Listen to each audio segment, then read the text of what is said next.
Mon prénom c'est Philippe.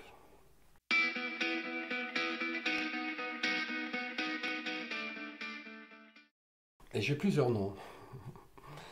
Je préférais parler de Camso, qui est déjà un diminutif, parce que c'est Camsolin, du catalan Camsaulines. Et voilà, et c'est mon nom d'auteur. Si je fais des recueils de poésie, c'est le nom qu'il y a sur le recueil. Et puis c'est devenu un peu trop long, un peu trop catalan. À présent c'est Camso avec un K. Voilà, K-A-M-P-S-O, Camso. Alors me définir, ben voilà, donc Camso, il fait trois choses. Il fait de la poésie, il essaye, de la peinture aussi, et de la musique à travers, enfin de la musique, disons que finalement, je réalise que je fais un petit peu de musique pour pouvoir mettre mes mots en musique, voilà. Et en toile de fond, si tu en vis vraiment, je suis encore instituteur, professeur des écoles, et depuis 3 ans, remplaçant. Ben écoute, ouais, l'orgueil quand même, c'est moi-même, je suis surpris de comment je peux être blessé par un mot et comment mon regard va tomber au sol et pendant 15 minutes, ouais, je vais être blessé. Voilà, hein, la blessure de l'orgueil. Et finalement, je trouve que c'est peut-être ce que les gens supportent le moins en moi. Comme au boulot, par exemple, tu vois. Au boulot, je pense qu'il y a, et notamment à cette école Clémenceau, j'ai fait 18 ans, je pense que certains ne me supportaient pas parce que cette chose-là était trop présente et qu'à travers ça, ils avaient l'impression que je les rabaissais. Alors que c'est pas du tout ça. Non, franchement, s'il y en a un que je flagelle le premier, c'est toujours moi. Donc je me questionne sur la manière dont j'apparais et dont je me vois jamais finalement. Peut-être la remise en question. Du fait de... J'ai répété hein, plus d'une fois que j'ai peu d'estime de moi, et donc, quelquefois c'est pas mal, et notamment au sein du couple. De se remettre en question, la capacité de se renouveler, d'être quelqu'un d'autre, d'aller chercher à s'améliorer. Bon, voilà. Ouais, ça c'est une qualité. Je peux pas faire de politique parce que je suis consensuel. Qu'est-ce que c'est ce mot? Je me mets trop à la place de l'autre. Toujours, toujours, toujours. Et donc, je suis toujours à la recherche du consensus. C'est ça? C'est français, ça? Bon, voilà. Et donc, c'est terrible. Alors, depuis, c'est marrant dans ma vie, je pense à partir de 10 ans jusqu'à être papa, tu vois, je n'ai plus pleuré. Mais depuis que je suis papa, alors là, c'est terrible, quoi. Le fait d'être papa, ça a ébranlé et n'importe quelle ânerie sur internet, les papas qui pleurent, n'importe quoi, un petit animal, enfin bon, je vais chialer. Tu sais, je ris pas beaucoup, hein. C'est un peu rouillé chez moi. Les trucs qui font rire, j'ai du mal à rire.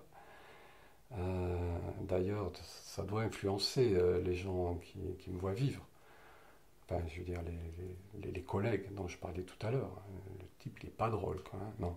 Et c'est une critique que je me fais. Mais finalement, ce qui me fait marrer, c'est ma propre connerie, quoi. Et je peux choper des fous rires sur une ânerie qui me vient. Et ça fait un peu froid dans le dos en même temps, tu vois. Croix Paul, donc j'essaie toujours, et c'est une vraie bagarre, de faire de la poésie, de faire de la peinture et de faire de la musique. Bon, c'est très dur de faire la musique parce que je ne suis pas musicien. Donc voilà, ça donne ce que ça donne. De faire de la peinture parce que je ne suis pas peintre non plus. Et la poésie, alors finalement, la poésie, oui. Ça revient souvent dans ma poésie. La vie m'a peu donné, je suis né très peu courageux. Je suis né peu courageux et j'ai peu de courage. Et quelqu'un qui va parler plus fort que moi, je vais rentrer dans ma coquille, quoi. C'est d'une manière que tu ne peux pas imaginer, quoi. Je suis tout le temps influencé par tout le monde. Et, et je m'en fais le reproche, hein, mais le dernier qui a parlé, il a toujours un peu raison dans ma tête. Alors, quand même, si je suis en présence de ma femme ou de mes enfants, ah, alors là, il y a quelque chose d'animal, tu vois, qui, qui, euh, qui donne une rage que je n'ai pas autrement.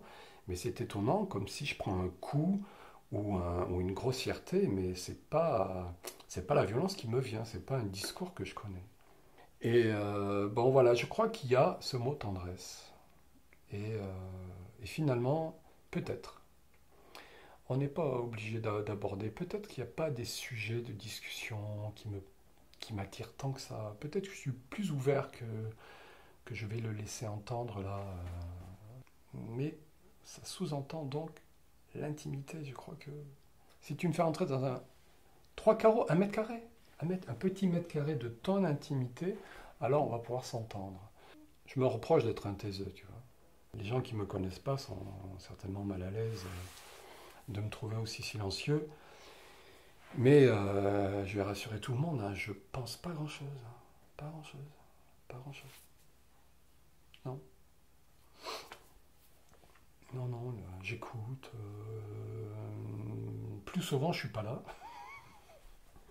C'est-à-dire que si je vais écouter, mais le truc va me renvoyer à quelque chose. Et donc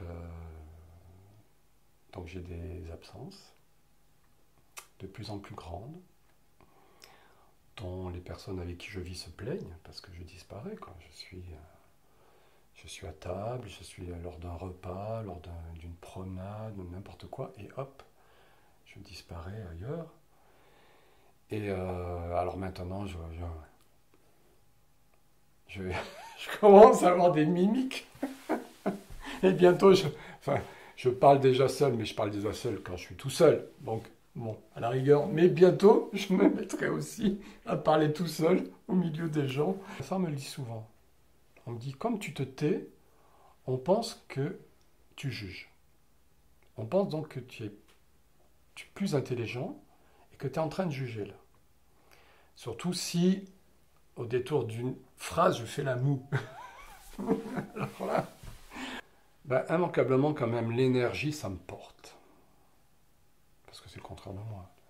Et donc, du coup, je suis quand même porté par les gens qui ont de l'énergie, tu vois. Bon. Donc, je suis à la recherche de ces gens qui ont de l'énergie, qui en ont pour moi, pour suivre un peu. Alors après, ce qui est dommage, c'est les gens qui sont intelligents, mais cons. C'est-à-dire que ça n'a rien à voir. C'est-à-dire que c'est un peu ce que me disait mon ami Ma, méfie-toi de ta conscience. Et les gens ne se méfient pas de leur conscience et ils vont partir. Bah, c'est le nazisme, tu vois, c'est le truc. Alors c'est dommage quand je suis devant quelqu'un de très intelligent et qui se laisse embarquer. Bon, mais je le pardonne, je lui pardonne. Là, c'est la faute à sa conscience. Autant j'aime enseigner, autant moi aussi j'aime apprendre. Donc, quelqu'un qui sera passionné, tu vois, ou qui maîtrise un sujet, ou qui lit beaucoup. Et j'adore apprendre, j'adore apprendre. Mais voilà, se sont faites, non, non, pas de douleur profonde, si ce n'est quand ça me vient, ces coups de dépression. Alors là, c'est toujours un peu douloureux, mais quand même, pas tant que ça, pas tant que ça, parce que c'est de la nostalgie, et la nostalgie, c'est le bonheur d'être triste.